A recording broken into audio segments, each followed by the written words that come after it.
Making headlines this hour, India and Maldives embrace local currency trade settlement. Maldivian Foreign Minister attends inaugural session of Raisina Dialogue 2025. Maldives and Pakistan deepen defense collaboration through joint drills.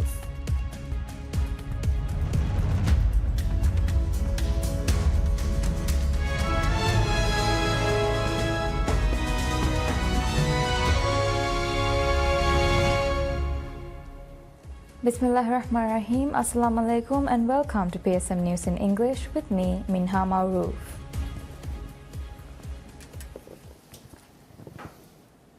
India and the Maldives takes a significant step towards strengthening their economic partnership, with the Reserve Bank of India (RBI) authorizing bilateral trade settlements in Indian rupee (INR) and Maldivian rupiah (MVR). India and the Maldives have taken a significant step towards strengthening their economic partnership, with the Reserve Bank of India (RBI) authorizing bilateral trade settlements in Indian rupee, INR and Maldivian rupiah (MVR). This development, announced on Monday, complements the existing Asian Clearing Union (ACU) mechanism and signals a broader commitment to fostering regional financial integration. The decision is rooted in a framework established through a Memorandum of Understanding (MOU) signed between the RBI and the Maldives Monetary Authority (MMA) in November 2024. The ACU, which has served as a cornerstone for regional trade, operates as a multilateral clearance system that streamlines payment settlements among its member countries. Bangladesh, Belarus, Bhutan, India, Iran, Maldives, Myanmar, Nepal, Pakistan and Sri Lanka are participants in this arrangement. The RBI stated in its announcement that in the wake of the MOU, it has been decided that India's bilateral trade transactions with the Maldives may also be settled in INR and/or MVR in addition to the ACU mechanism. India has long been a primary trading partner for the Maldives, supplying essential commodities such as rice, sugar and fuel. The new arrangement is expected to simplify transactions for these staples, alleviating logistical challenges and further solidifying the economic relationship between the two nations. The introduction of local currency settlements aligns with India's broader objective of enhancing the prominence of the Indian rupee on the global stage. This ambition was further underscored during President Dr. Mohammad Muiz's recent state visit to India, where an agreement was formalized to introduce RuPay cards in the Maldives. This initiative focused on advancing cross-border digital payment systems. Minister of Foreign Affairs Dr. Abdullah Khalil has participated in the inaugural session of the 10th edition of the Raisina Dialogue 2025. The Raisina Dialogue, held in New Delhi, India from 17th to 19th March, was jointly inaugurated by Prime Minister of India Narendra Modi and Prime Minister of New Zealand Christopher Luxon. This year's theme for the Raisina Dialogue is Kalachakra, People, Peace and Planet. During the event, decision-makers and thought leaders of the world will engage each other across conversations in various formats over 6 thematic pillars. Representatives from over 125 countries are participating in the event. The Raisina Dialogue, hosted annually by the Observer Research Foundation in collaboration with India's Ministry of External Affairs, serves as a premier global forum for geopolitical and strategic discussions. The conference will hold discussions on challenging issues facing the global community. The Maldives National Defence Force (MNDF) Coast Guard and Pakistan Navy ship Aslat conducts joint training programs, underscoring their enduring partnership and shared dedication to maritime collaboration. The PNS Aslat, a Zulfikar-class guided missile frigate, made its arrival in Maldivian waters on Thursday as part of a goodwill mission. Its presence was marked by a formal reception where senior officials of the MNDF and the Pakistani Defense Advisor to the Maldives extended a warm welcome to the ship and its crew. During the 4-day visit, the frigate's commanding officer, Captain Muhammad Azhar Akram, held strategic discussions with key figures in defense and diplomacy. His engagements included dialogues with Vice Admiral retired Faisal Rasool Lodi, Pakistan's High Commissioner to the Maldives, and Major General Ibrahim Hilmi, Chief of Defense Force of the Maldives. These high-level meetings were complemented by interactions with senior officials from the MNDF Coast Guard. The visit also featured an iftar dinner hosted by Captain Akram aboard the vessel. The gathering brought together prominent figures including cabinet ministers, parliamentarians, senior government officials, and representatives from various foreign missions in the Maldives.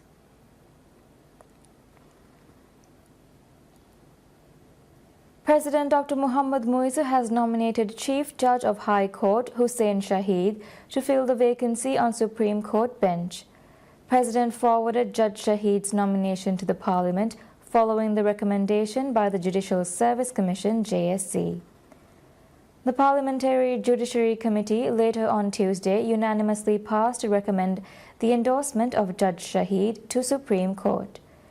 The Parliament is expected to vote on the committee's recommendation on Wednesday. A spot on the Supreme Court bench became vacant after Justice Husnu Al-Suud resigned amid an investigation by authorities into allegations of corruption and abuse of power. JSC had launched 2 rounds of applications to identify a candidate for the position. Judge Shahid was one of the 2 candidates considered for the role alongside Mariam Nihayat, a former civil court judge and deputy prosecutor general. Following interviews with both applicants before recommending Judge Shahid to the president, Judge Shahid is a prominent figure in the Maldivian judiciary with a distinguished academic and professional record. He pursued studies in law and Islamic Sharia at Al-Azhar University in Cairo and the Kulliyat al-Dirasat al-Islamiyya in the Maldives. He later earned a master's degree in Islamic Judicial Science and Sharia Policy from the Islamic University of Maldives, IUM.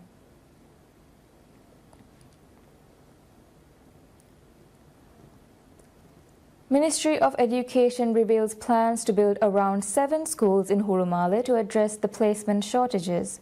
Speaking to PSM News ahead of the start of the new academic year, Permanent Secretary of Ministry of Education Shifaz Muhammad said that more than 1,300 students have requested to transfer to school, adding that more than half are seeking placement in schools in the Greater Male area.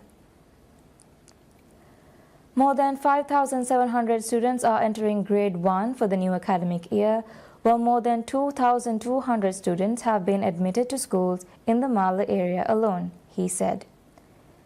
Shifaz attributed the increasing demand for placement in Hurumale schools to the rising relocations of families to the reclaimed suburb, noting that the ministry has always given priority to place students in their area of residence. He alluded to the government's plan to meet the ever-increasing demand in Hurumale. According to Shifaz, the construction of 2 new schools in Hurumale will begin this year, while the new school currently under construction in Hurumale Phase 2 will be completed by the end of this year. In addition, work is underway to build an extension to an existing school in Hurumale this year, he added. Shifaz said that with the new schools in Hurumale, the government will be able to cater to the demand for placements by the start of the academic year in 2027.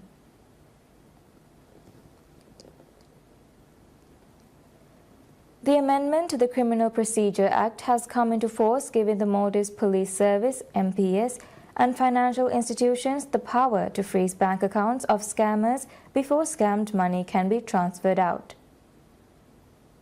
Police have urged victims to report the scam cases as soon as possible. Maldives has seen a significant rise in scam cases after COVID-19 pandemic, and most financial transactions were digitalized. MPS has launched several initiatives to combat the rise in scam cases, including the establishment of an anti-scam center along with a dedicated hotline.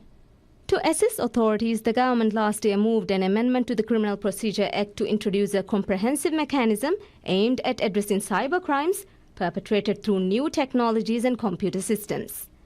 The amendment, ratified by President Dr. Mohammad Muizzu on 17th December last year, has come into effect from Monday.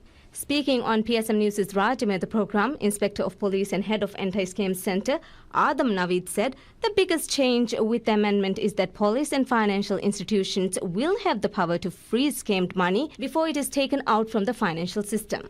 The information will be shared with financial institutions immediately after a scam is reported, he said. According to Naveed, police now have the power to freeze a suspect's bank account to prevent money from being transferred out. He noted that previously separate court orders were required to freeze each account, but with the new amendment, multiple accounts can be frozen with a single court order. According to Naveed, institutions are required to disclose information and financial details of suspects without documentation upon request by police. The amendment also allows the authorities to freeze funds for 48 hours immediately and extend this period under a court order.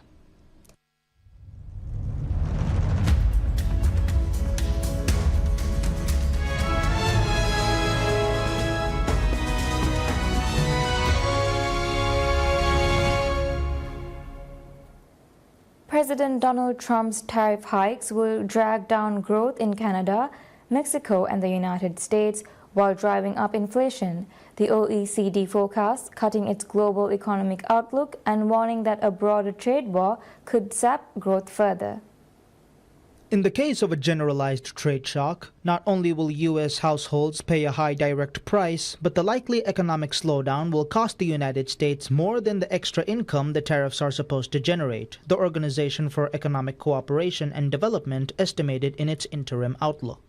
Global growth is on course to slow slightly from 3.2% in 2024 to 3.1% in 2025 and 3% in 2026, the Paris-based Policy Forum said, cutting its projections from 3.3% for both this year and next in its previous economic outlook, issued in December. But the global picture masks divergences among major economies, with resilience in some big emerging markets like China helping to make up for a marked slowdown in North America. The OECD said that the proliferation of tariff hikes would weigh on global business investment and boost inflation, leaving central banks little choice but to keep interest rates higher for longer than previously expected. In this OECD interim economic outlook, we project global GDP to grow at 3.1% this year and 3% next year, which compared with our last economic outlook in December is a downward revision of 0.2 percentage points for this year and 0.3 percentage points for next year. In part, this reflects the imposition or threat of new tariffs and the associated rise in policy and geopolitical uncertainty impacting on business, investment, and trade. The organization updated its forecasts, assuming tariffs between the United States and its neighbors are raised an extra 25 percentage points on almost all goods imports from April. As a result, U.S. economic growth was seen slowing this year to 2.2% before losing more steam next year to only 1.6%, the OECD said, cutting its forecasts from 2.4% and 2.1% previously. But the Mexican economy would be hit the hardest by the tariff hikes, contracting 1.3% this year and a further 0.6% next year instead of growing 1.2% and 1.6% as previously expected. Canada's growth rate would slow to 0.7% this year and next, well below the 2% previously forecast for both years.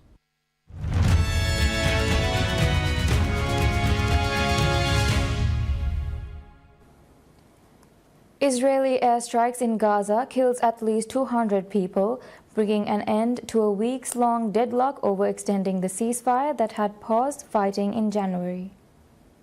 Hamas, who rules Gaza, issued a statement accusing Israel of breaching the ceasefire. Strikes were reported in multiple locations, including northern Gaza, Gaza City, and the Deir al-Balah, Khan Yunis, and Rafah in central and southern Gaza Strip. Palestinian health ministry officials said many of the dead were children. The Israeli military, which said it hit dozens of targets, said the strikes would continue for as long as necessary and would extend beyond airstrikes, raising the prospect that Israeli ground troops could resume fighting. In hospitals strained by 15 months of bombardment, piles of bodies in white plastic sheets smeared with blood could be seen stacked up as casualties were brought in.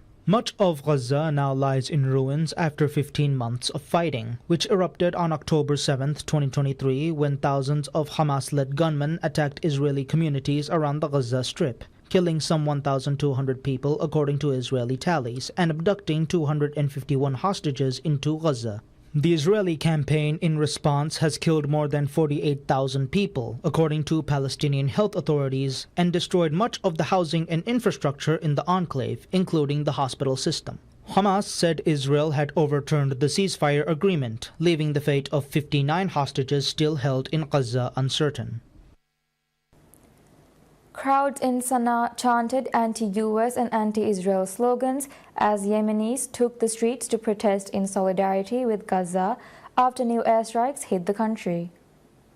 The United States carried out new airstrikes on Yemen on Monday, the Houthis Al Masirah TV said, increasing pressure on the Iran-aligned group and expanding the biggest U.S. military operation in the Middle East since President Donald Trump returned to the White House. Responding to the Houthi movement's threats to international shipping, the U.S. launched a new wave of airstrikes on March 15. Al Masirah said the Red Sea port city of Hodeidah and Al Jawf governorate north of the capital Sana'a were targeted on March 18. At least 53 people have been killed in the attacks, the Houthi-run health ministry said on March 16. 5 children and 2 women were among the victims and 98 have been hurt. The Houthis, an armed movement that has taken control of most of the populous parts of Yemen despite nearly a decade of Saudi-led bombing, have launched scores of attacks on ships off its coast since November 2023, disrupting global commerce. The strikes, which one U.S. official told Reuters might continue for weeks, come as Washington ramps up sanctions pressure on Iran while trying to bring it to the negotiation table over its nuclear program. The Houthis say their attacks, which have forced companies to reroute to longer and more expensive journeys around southern Africa, are in solidarity with Palestinians as Israel strikes Gaza. The U.S. and its allies characterize them as indiscriminate and a menace to global trade.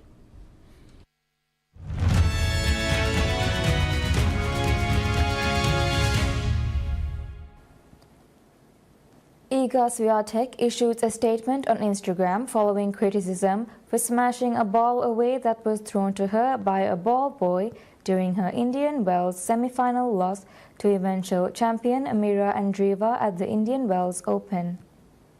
In a moment of frustration, the world number 2 struck a ball that inadvertently headed towards a ball boy, leading to boos and online criticism. Swiatek admitted that she was not proud of how she had expressed her frustration and that she immediately apologized to the ball boy. The poll highlighted her struggles in dealing with not winning a title since last year's French Open and bemoaned the scrutiny she faces. Swiatek also revealed the emotional hurdles she had come up against in dealing with a positive doping test that left her career hanging by a thread. Swiatek tested positive in an out-of-competition sample last August for the substance TMZ, but the International Tennis Integrity Agency accepted that it was caused by contamination of her medication melatonin for jet lag and sleep issues. Swiatek accepted a 1-month suspension.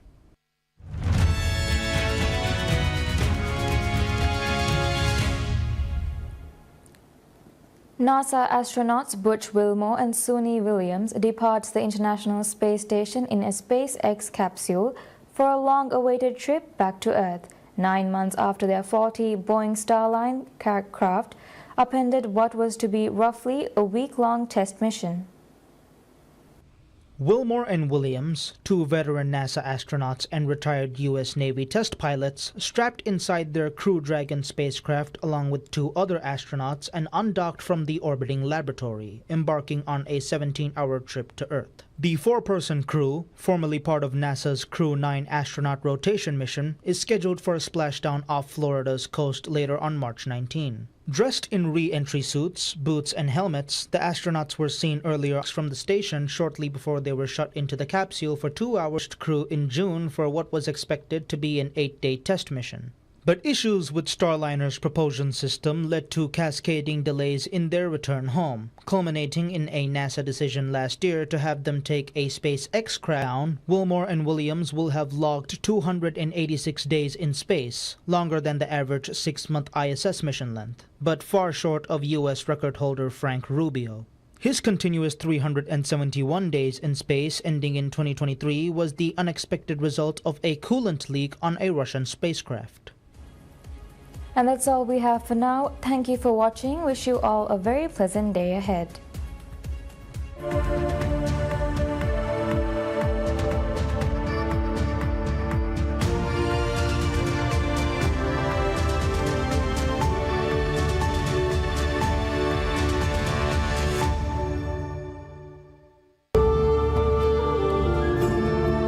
ಬರಕಾತೆರಿ ರಮಲಾ ಮಹುಗೆ ಹೇ ಒಯ್ದುಮಾತ ಹುನಿಯಾ TV ಬಲ್ಲವಾ ಲೋಬಿತಿ ರೈತುನಂ ಅರಿಸ್ಕುರಂ